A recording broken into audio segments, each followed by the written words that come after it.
ang digital infrastructure, yung ating internet, ay maayos lahat ng problema.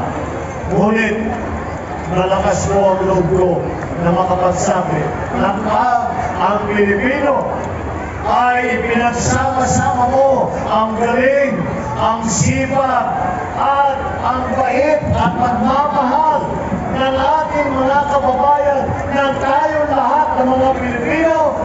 Kaya po namin harapin kahit anong hamon, kahit anong kahirapan, kahit anong sakuna, basta tayo ay nagkakaisa.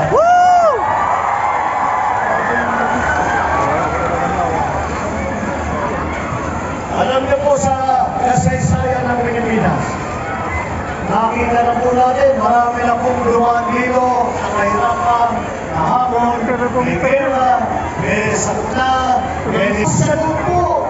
At napakainit ng pagtanggap ng mensahe ng pagkakaisa ng ating mga kababayan ay nakikita po natin, nararamdaman po natin ay dumadami na ang nakakaunawa at sumasabay dito sa ating adhikain na naging kilusan na. Kilusan ng pagkakaisa para sa Pilipino, para sa Pilipinas. BBM! BBM!